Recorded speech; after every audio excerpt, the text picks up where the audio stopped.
that a peanut in my tooth? Why do I always snack before I film a video? When will I learn?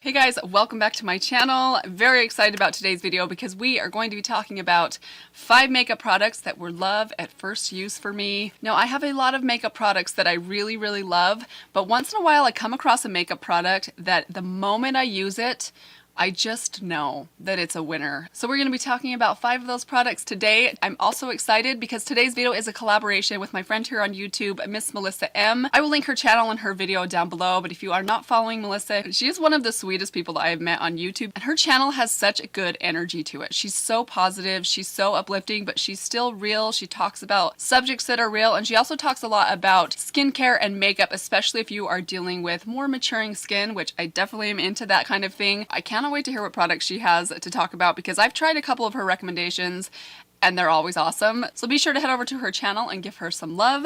Now, we are only going to be talking about 5 things today, but these are things that I really love. So chances are I'm going to have a lot to say about them, so we probably should get started. Before we do, special welcome to any of you that are new to my channel. Hopefully you'll consider subscribing if you have not yet done that. Also hit that notification bell if you want to be notified whenever I upload a new video. And with that said, let's go ahead and jump into the 5 products that were love at first use. Alright you guys, so we're going to start off with one of my oldest favorite products, and this is one that when I thought of this video idea, this was the first thing that popped into my mind, and it is the IT Cosmetics CC Illumination. This product I've been talking about since my YouTube channel started. I absolutely love what this does for my skin. Now, one thing I want to start off by saying is this product I feel like gets talked a lot about, and it tends to either fall in one of 2 categories. People either absolutely love it or they really don't like it. So I just want to get that out of the way. I don't know exactly what it is that makes this work for some people and not work for others. Now, I know this is called a CC cream because it does have some skincare benefits in it. It has a high SPF, but this really is a foundation for me. It gives me really good,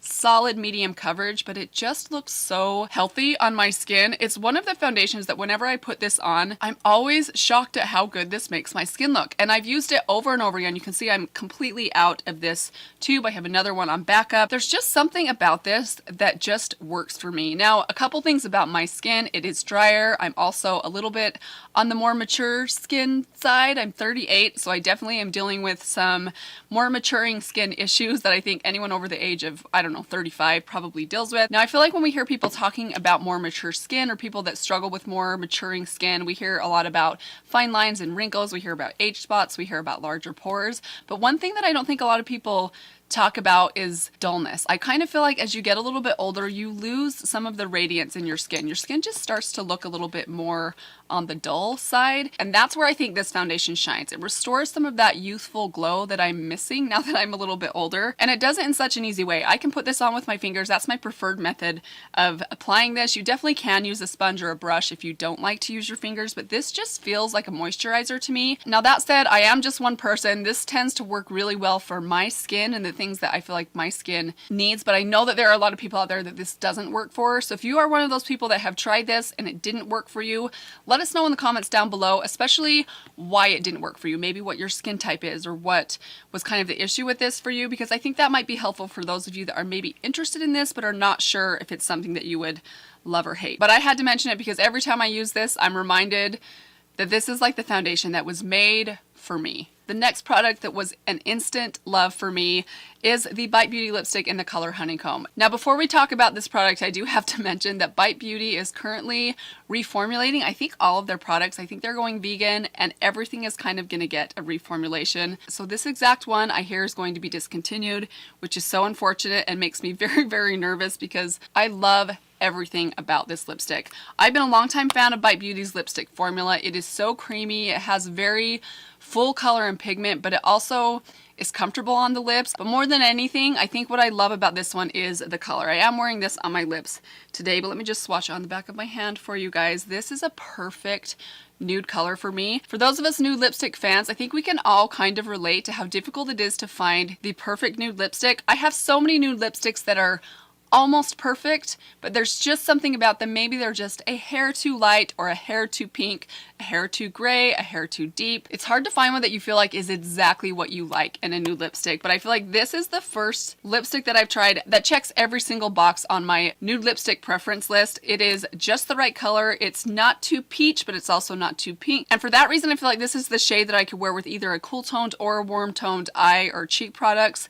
I also feel like it's not too light or too dark. I'm very particular with my nude lipstick where I like the shade to be. Anything that's more of like a medium tone and is a little bit darker on me, I just don't think I look good in medium tone lipsticks, but I also don't want to go on the other side and have a lipstick that's too light to where it washes me out. And this color is right in that sweet spot. It's not too dark, it's not too light. It's like the little bear on Goldilocks and the Three Bears. It's just right in every single way. I love this lipstick and I am so sad that they are discontinuing it. Next up, I have a cheek product and it is the Bare Minerals Bounce and Blur Blush. This one is in the color Blurred Buff.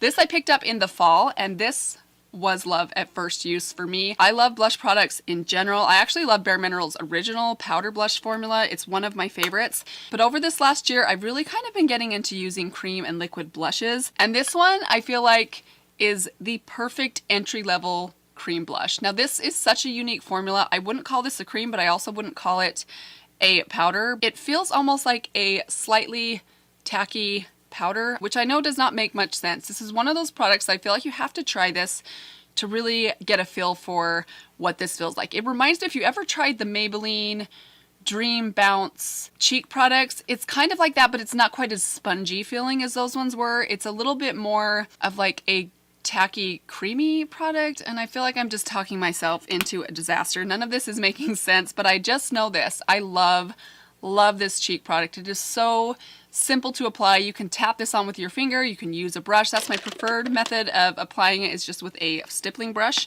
but it's so easy to use. It gives you the perfect amount of color and just the best finish. Now I do want to say this, I am not typically someone that struggles with blushes fading too much or moving around too much on me, regardless of what type I use, whether I use a powder or a cream or even a liquid. So if you have tried this and you found it didn't last very well on you, please let us know in the comments down below, because I don't find that to be a problem, but I don't typically find that to be an issue for me. And I know that a lot of people do, but I do know this, I love this blush so much. The next thing that I fell instantly in love with is this right here. It is the Juvia's Place Nomad palette. I could probably put any Juvia's Place palette in this love at first use category because I love all of Juvia's Place eyeshadow palettes and I love them almost the moment that I try them. But I've got to say, you guys, there is something so special about this palette. And I knew that the very first time I used this thing. Now I was actually a little bit on the fence about trying this palette out because I had heard a couple of people had some issues with the formula of these, particularly kind of the green, darker green shades as far as them not blending very well. But I love the color story of this one so much that I went ahead and got it and I'm so happy that I did. I've had no trouble with these shadows at all. I do think if you are someone that likes to apply your powdered matte shadows to a tacky base to get maximum color impact out of them, I think that could probably be an issue with these. I can see how these two green shades in particular, and maybe even this orange, if you didn't apply them to a powdered base, I can see how they would be a little bit patchy or skip a little bit. They have that kind of feel to them. I always do set down either my eyeshadow primer or a concealer, whatever I'm using as a base, with the translucent powder, and I definitely think that helps with this formula, but I've had no issues with it and I just love this color story so very much. I am wearing this on my eyes today. Let me just walk you guys through kind of what I did. So I started off by taking this kind of flesh tone color and this darker orange right here, combine those two together on my Morphe M504 brush and just pop those above my crease, kind of almost all the way up to my brow bone. Then with what was left on my brush, I just kind of pinched that same brush and slightly ran that below my lower lash line. Then I took my Wayne Goss number 18 brush and I went in with this lighter kind of khaki pukey green color, put a little bit of that on the outer half of my eyelid and kind of buff that into my crease, really concentrating it mostly on the outer corner. Then on that same brush I took just a little bit of this darkest green color here and just on the very tip of that brush buff that onto my outer lash line and just into that outer corner just to deepen things up a bit. I also took a little bit of what was left and kind of ran that underneath my lower lash line just to add a little bit of depth to the outer half of my lash line. Then I took this center color and popped that all over the lid and that was pretty much it. I added some liner, some mascara, and that was my entire eye look. I do want to say this. I think this color story is definitely very me. I'm really into these type of earthy yellows and greens, and kind of this army green kind of color scheme is just very much the type of color story that really attracts me. But I think what makes this palette stand even above the rest is this center shade right here. This as a lid shade is absolute and utter perfection. This is the most perfectly done, in my opinion,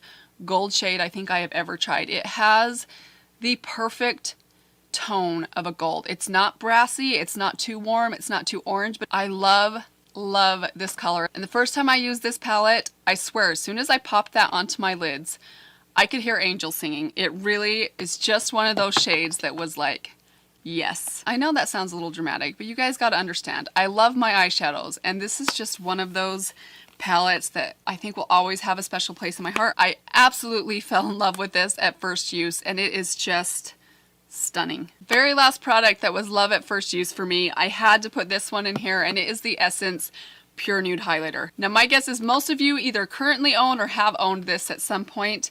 It has been talked about for years on YouTube, and I have to say, you guys, this is the highlighter that made me discover that I enjoyed highlighter. A couple of years ago, I was just not that into highlighter, and I kind of feel like when I thought of highlighter, I would always think that highlighter was equivalent to someone like very glamorous like Jaclyn Hill that just had super glossy, glowy cheeks, and I just knew that wasn't really my style, but I didn't understand that there was kind of something in between.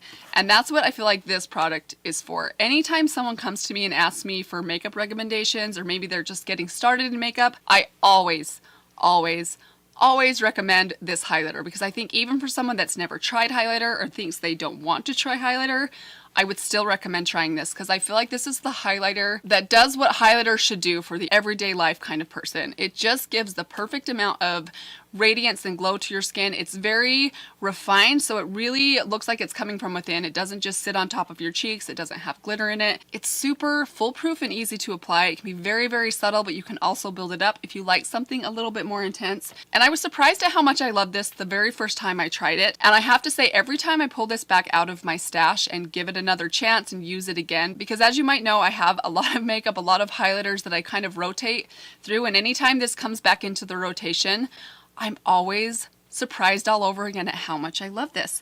Now I will say this, the packaging is crap. I think that we all know that the packaging on this is terrible. A lot of these drugstore packaged products that have kind of the clear plastic packaging on top, they almost always break, which is a bit of a nuisance.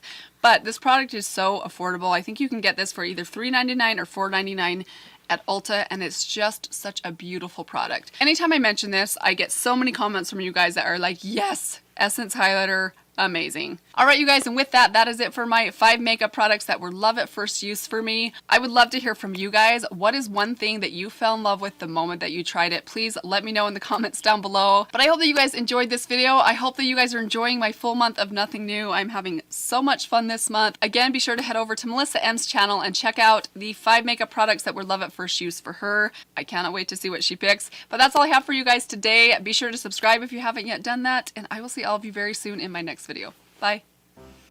Get it? Love at first sight, love at first use. They get it, Mandy? They are not idiots. Move on. I feel like that title felt a little bit more witty and clever than it's actually sounding.